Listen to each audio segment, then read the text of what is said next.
باقی دنیا میں پی ایچ ڈی ڈاکٹر سرو کر رہے ہوتے ہیں اور ہمارے ہاں کنوکٹڈ لوگ سرو کر رہے ہیں. ان کے گورنمنٹ میں ہونے تک چیزیں ان کے لیے مشکل تھیں. جتنا مومنٹم انہوں نے پکڑا ہوا ہے وہ اس مومنٹم کو اور مزید بڑھائیں گے. مجھے نہیں لگتا کہ یہ زیادہ عرصہ چلے گی. بجلی کی پرائس 4 روپے اور 85 پیسے بڑھا دی. اسی طرح چینی کی اور گھی کی پرائسز بھی بڑھا دی. السلام علیکم دوستوں, آج کے ویلاگ میں بات کریں گے جو آج کابینہ نے حلف لیا. آپ لوگوں نے دیکھا کہ علی بابا 34 چور جنہوں نے حلف لیا, ان میں سے 24 لوگ تو ایسے ہیں جن کا کسی کے اوپر کوئی کیس ہے, کسی کے اوپر کوئی کیس ہے. یعنی سارے کے سارے ایسے لوگ ہیں جو بیل پہ ہیں. یعنی اگر ہم اگزامپل اندازہ لگائیں نا کہ جس ملک کا وزیر اعظم جو ہے وہ بیل پہ ہے, وزیر اعلیٰ صاحب بیل پہ ہیں, تو ہم کون سے زمانے میں رہ رہے ہیں؟ ہم 2022 میں ہیں کیا؟ مطلب دنیا ترقی کر گیا ہے, وہ باقی دنیا میں پی ایچ ڈی ڈاکٹرز اور اس طرح کے لوگ سرو کر رہے ہوتے ہیں اور ہمارے ہاں کنوکٹڈ لوگ سرو کر رہے ہیں. اگر ہم ایک شارٹ سا کمپیریزن کریں کہ یعنی عمران خان صاحب کی گورنمنٹ کے ٹینیور میں ہم یہ کہتے ہیں کہ ان سے غلطیاں ہوئیں, بٹ پھر بھی آپ مطلب ایک چھوٹا سا اگزامپل اگر میں آپ کے سامنے شیئر کروں کہ ہیلتھ منسٹری کی اگر بات کریں تو جب ان کے انڈر ہیلتھ منسٹری تھی تو جو صاحبہ سرو کر رہی تھیں she was a P H D doctor. اور افسوس کے ساتھ اس گورنمنٹ نے جس کو لگایا ہے as a health minister, sorry to say B A pass ہے, لائک کوئی کمپیریزن ہی نہیں ہے. دنیا آگے کی طرف موو کر رہی ہے اور ہم لوگوں نے پیچھے کا گیئر لگایا ہوا ہے.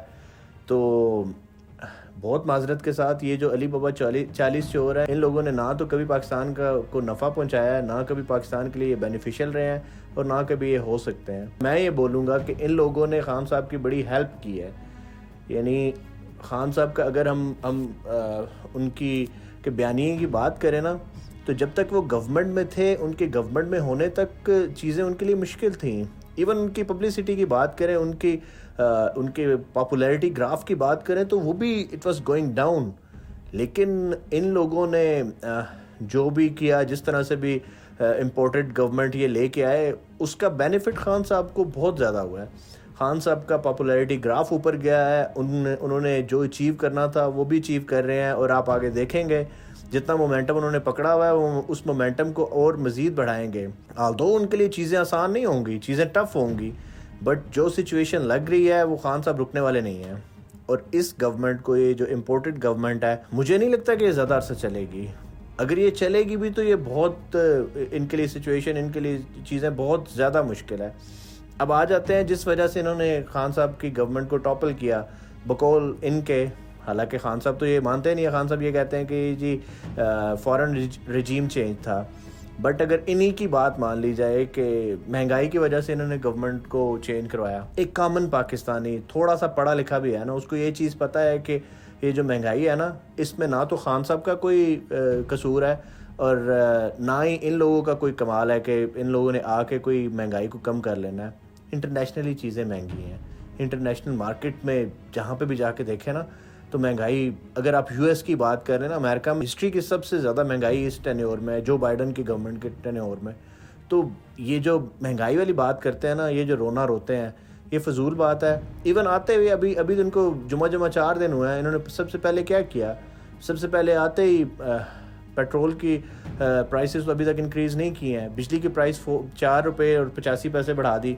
اسی طرح چینی کی اور گھی کی پرائسز بھی بڑھا دی. ابھی آگے دیکھیے گا پیٹرول کی پرائسز کہاں پہ جائیں گی. ایون میں پچھلے دنوں ایک ٹویٹ پڑھ رہا تھا شاہد خاقان عباسی کی, تو وہ یہ کہہ رہے تھے کہ اگر ہم آنیسٹ ہو کے دیکھیں تو 230 روپے پیٹرول لیٹر ہونا چاہیے. یہ سب ٹوپی ڈرامہ تھا. یہ سب جو انہوں نے عوام کو پاگل بنایا ہوا تھا, جی مہنگائی مہنگائی مہنگائی, سب بکواس ہے. ریزن یہ ہے کہ یہ انٹرنیشنلی چیزیں, کرونا نے اتنی چیزوں کو ڈسٹرب کیا ہے نا, اوور آل دنیا میں مسائل بہت زیادہ انکریز ہوئے ہیں. سو مہنگائی کی جہاں تک بات کریں تو وہ ان کے بس کی بات نہیں ہے, وہ ان کے بس کی بات ہے ہی نہیں. اور باقی گورنمنٹ چلانے کی بات کریں تو سر بات بڑی سیدھی ہے. یہ سارے مفاد پرست ٹولہ ہے. یہ جتنے بھی لوگ ہیں, جن لوگوں پہ یعنی 34 میں سے 24 لوگ ایسے ہیں جو جن کے اوپر کیسز ہیں, پتہ نہیں کوئی کس قسم کے کیسز ہیں, وہ مفاد کے لیے اکٹھے ہوئے ہیں.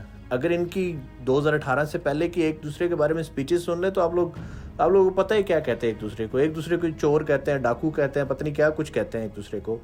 اگر اکٹھے ہوئے ہیں تو کامن سینس ہے, میں ایک ایز اے پاکستانی بات کر رہا ہوں, کامن سینس ہے کہ یہ اس لیے اکٹھے ہوئے ہیں کیونکہ ان کو پتہ ہے کہ یہاں پہ ہمارا مفاد ہے, عوام کو لوٹنے آئے ہیں اور ان کا کوئی مقصد نہیں ہے, اور مجھے پتہ ہے خان صاحب ایسا کرنے نہیں دیں گے ان کو. آج کے ویلاگ کے بارے میں آپ لوگ کیا سوچتے ہیں, ضرور اپنی رائے کا اظہار کریے گا. تھینک یو سو مچ. اللہ حافظ.